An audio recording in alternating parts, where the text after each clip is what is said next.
गौरव का आप सभी को नमस्कार। गौरव मैथ्स पर मैं आप लोगों का स्वागत करता हूं। आज जो हम लोग डिस्कस करने वाले हैं वो हम डिस्कस करने वाले हैं रीट L1 के सिलेबस के बारे में। पहले हम सिलेबस को डिस्कस कर लेते हैं बहुत अच्छे तरीके से, उसके बाद हम एक एक टॉपिक को पढ़ेंगे और बहुत गहराई तक पढ़ेंगे कि जिससे यहाँ से बनने वाले थ्योरेटिकल और न्यूमेरिकल क्वेश्चन आप लोग सही कर सकें।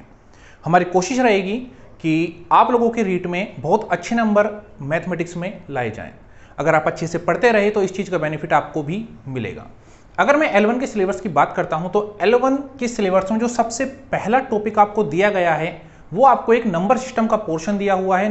नंबर सिस्टम का एक पोर्शन होता है नंबर संख्याएं। तो उन संख्याओं की बात करो तो उसमें आपको 1 करोड़ तक की पूर्ण संख्याएं, हम इसमें पूर्ण संख्या पढ़ेंगे, प्राकृतिक संख्या पढ़ेंगे, प्राकृतिक संख्या और पूर्ण संख्याओं के मध्य रिलेशन को पढ़ेंगे। उसके अलावा हम यहाँ पर परिमेय अपरिमेय संख्या यानी नंबर सिस्टम का एक बहुत अच्छा पोर्शन हम यहाँ पर पढ़ने वाले हैं। उसके बाद में बात करता हूं तो प्लेस वैल्यू, स्थानीय मान और जातीय मान, इनके बारे में बात करेंगे, इनकी तुलना के बारे में बात करेंगे कि एग्जाम में आप लोगों से कैसे एक संख्या दे देगा और वहां से आपको एक अंक के स्थानीय मान और जातीय मान की तुलना के बारे में पूछा जाता है। उसके अलावा अगर मैं आप लोगों से बात करता हूं तो यहां पर है गणितीय मूल संक्रियाएं, जो आपके कैलकुलेशन का पोर्शन होता है। उसके अंदर आपसे जोड़, बाकी, गुणा, भाग, ये सारी चीजें आपसे कराई जाएंगी। मैं अगर बात करता हूं भारतीय मुद्राएं तो इनके बारे में भी हम यहां पर पढ़ने वाले हैं। मैं आप लोगों को एक छोटी चीज बताना चाहता हूं कि यहां पर जो आपको पूर्ण संख्या दी गई है, पूर्ण संख्या क्या होती है। तो दोस्तों अगर मैं आप लोगों को बताता हूं तो पूर्ण संख्या वो होती है जो जीरो से तो आपकी चालू होती है और जीरो से चालू होकर वो कहां तक जाती है, अनंत तक। जीरो से चालू होकर कहां तक जाती है, अनंत तक। इसी प्रकार हम यहां पर प्राकृतिक संख्या, परिमेय संख्या सभी का अध्ययन करेंगे। अगर मैं दूसरे टॉपिक की तरफ जाता हूं तो यहां पर आप लोगों को दिए है भिन्नों की अवधारणा। तो भिन्नों की अवधारणा, तो हमारा सबसे पहला जो क्वेश्चन बनता है वो क्वेश्चन यही बनता है कि यहां पर भिन्न क्या होती है। भिन्न को हम इंग्लिश में फ्रैक्शन कहते हैं या फिर हम इन्हें बोल सकते हैं परिमेय संख्या। तो भिन्न क्या होती है, ऐसी संख्याएं जिन्हें P/Q के रूप में लिखा जाता है। वे संख्याएं जिन्हें किसके रूप में लिखा जाता है, P/Q। जहां पर P का मान आपका 0 हो सकता है लेकिन Q का मान कभी भी आपका 0 नहीं होता है। इनके बारे में हम डिटेल पूरा जब हम टॉपिक चालू करेंगे तब पढ़ेंगे। इसके अंदर हम ये भी पढ़ने वाले हैं कि भिन्न कितने प्रकार की होती हैं, जैसे उचित भिन्न, अनुचित भिन्न, मिश्र भिन्न, सरल भिन्न, साधारण भिन्न, वो सारी चीजें हम डिस्कस करने वाले हैं। आप लोगों से यहां पर बोला गया है उचित भिन्न। तो अगर मैं आप लोगों को बताऊं उचित भिन्न क्या होती है, भिन्न क्या होती है जिन्हें हम P/Q के रूप में लिखते हैं। तो ऊपर अंश को हम न्यूमरेटर और हर को डिनोमिनेटर बोलते हैं। उचित भिन्न वो होती हैं जिनमें अंश छोटा होता है और हर क्या होता है, बड़ा, आपकी उचित भिन्न कहलाती है।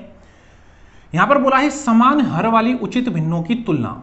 समान हर वाली उचित भिन्नों की तुलना, जैसे आप लोगों को बोल दिया जाएगा कि 1/2 है और एक आपको दे रखा है 3/2। तो आप लोगों से पूछ लेगा कि बताइए दोनों में से बड़ी भिन्न कौन सी है, छोटी भिन्न कौन सी है। तो दोनों के हर कैसे हैं, आपस में समान है। अगर मैं इसी प्रकार बात करता हूं मिश्र भिन्न, जो आपको अगला दे रखा है, मिश्र भिन्न क्या होती है, जैसे हम लिखते हैं 2 सही 1/2, जिसमें एक तो आपका नेचुरल नंबर होता है और एक आपकी सरल भिन्न होती है। तो दोनों का जो मिक्सचर होता है उसे हम क्या कहते हैं, मिश्र भिन्न। अगला है असमान हर वाली उचित भिन्नों की तुलना। जैसा कि अभी हमने पढ़ा समान हर वाली, इसी प्रकार आपका आ सकता है असमान हर वाली, यानी अगर एक का हर 3 है तो दूसरे का हर क्या है, 2, दोनों के हर अलग अलग है तो क्या हो गई, असमान हर वाली भिन्न। अगर मैं आगे बात करता हूं तो आपसे बोला है भिन्नों का जोड़ बाकी। आपसे क्या बोला है, भिन्नों का जोड़ बाकी। जैसे हमसे पूछ सकता है कि बताइए अगर मैं 1/3 और 3/2 को जोड़ूं तो क्या आएगा, या फिर मुझसे पूछ सकता है 1/3 में से अगर मैं 3/2 को माइनस करता हूं तो मेरे पास क्या आता है। तो भिन्नों के जोड़ बाकी भी आपके सिलेबस में दिया गया है। इसके आगे बात करता हूं अभाज्य संख्या व भाज्य संख्या। जैसा कि मैंने अभी आप लोगों को बताया नंबर सिस्टम का नंबर्स वाला पोर्शन आपका यहां पर पूरा डाला गया है। तो वहां से हम अभाज्य संख्या और भाज्य संख्या पढ़ेंगे। अभाज्य संख्या क्या होती है, तो आपने आज तक डेफिनेशन पढ़ी होगी। वे संख्याएं जिनमें स्वयं का और एक का भाग जाता है अभाज्य संख्या कहलाती हैं। हम इस डेफिनेशन को अपग्रेड करेंगे और यहां से सीखेंगे कि अभाज्य संख्या क्या होती है, भाज्य संख्या क्या होती है, इनके गुणनखंड। आपको एग्जाम में कोई भी वैल्यू दे देगा और वहां से पूछ लेगा बताइए इस संख्या के अभाज्य गुणनखंडों की संख्या क्या होगी, या फिर इसके भाज्य गुणनखंडों की संख्या क्या होगी, जिसे आप कुल भाजक बोलते हैं। या फिर आप लोगों से यहां से पूछ लेगा सम गुणनखंडों की संख्या, विषम गुणनखंडों की संख्या, या फिर हो सकता है आप लोगों से पूछ लिया जाए कि बताइए गुणनखंडों का योग क्या होगा। किसी भी संख्या के गुणनखंड हैं उनका योग क्या होगा। अगर हम आगे चलते हैं तो आगे आपके जो अर्थमेटिक के मेन टॉपिक आपको दे रखे हैं उनमें आपको दे रखा है एलसीएम एचसीएफ, लघुत्तम समावर्ती और महत्तम समावर्ती।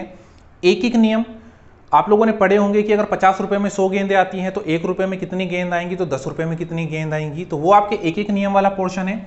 औसत एवरेज आप सभी लोग जानते हैं। सिंपल इंटरेस्ट, साधारण ब्याज, ये भी आपने पढ़ा होगा। लाभ हानि, प्रॉफिट लॉस, तो ये आपका अर्थमेटिक का मेन पोर्शन यहाँ पर आपको जो तीसरे नंबर का बिंदु है इसमें दिया गया है। मैंने आपका यहाँ पर सिलेबस यूनिट वाइज नहीं लिखा है, मैंने आपका सिलेबस सीधा आपको पॉइंटों के अंदर लिखा है। तो हम यहाँ से इस पूरे सिलेबस को डिस्कस कर रहे हैं। अगर हम आगे चलते हैं तो आप लोगों को दिया है ज्योमेट्री का एक पोर्शन दिया हुआ है। यहाँ पर ज्योमेट्री का एक पोर्शन दिया है और ज्योमेट्री का जो ज्यामिति का हमारे को पोर्शन दिया है उसके अंदर केवल हमें समतल व वक्रतल, समतल और वक्रतल के बारे में बोला गया है। जैसे समतल और जो आपके ठोस ज्यामितीय आकृति होती है उनकी विशेषताएं क्या होती हैं। जैसे मैं बात करता हूं समतल आकृति आपकी वर्ग हो जाती है, आयत हो जाती है, त्रिभुज हो जाती है। उनकी विशेषताओं के बारे में हम यहाँ पर बहुत डिटेल से पढ़ने वाले हैं, क्योंकि यहाँ पर रीट में से आपके थ्योरेटिकल क्वेश्चन भी बनाए जाते हैं और यहाँ से आपके न्यूमेरिकल क्वेश्चन भी बनाए जाते हैं। जैसे अगर मैं बात करता हूँ आपके बिंदु क्या होते हैं, रेखा क्या होती है, कोण क्या होते हैं, कोण के ऊपर बहुत सारे क्वेश्चन आपके यहाँ से पूछे जाते हैं जो आपके दे भी रखा है। बिंदु, रेखा, रेखाखंड, कोण, कोणों के प्रकार, तो कोण कितने प्रकार के होते हैं, 5 प्रकार के, 6 प्रकार के, हम सभी चीजों को यहाँ पे डिस्कस करने वाले हैं। उसके अगर आगे हम चलते हैं तो मुझसे बोला गया है लंबाई, धारिता, भार, समय और क्षेत्र मापन व उनकी मापन इकाइयां। जैसे मुझसे पूछ लिया जाएगा लंबाई को किस में मापा जाता है, तो हमको पता है लंबाई को मीटर में मापा जाता है। धारिता को किस में मापा जाता है, भार को किस में मापा जाता है, ये सारी चीजें हम पढ़ने वाले हैं। यहां पर एक चीज बोली गई है संबंध, इन सभी के बीच में क्या संबंध होता है उस चीज को भी हम यहां पर डिस्कस करेंगे।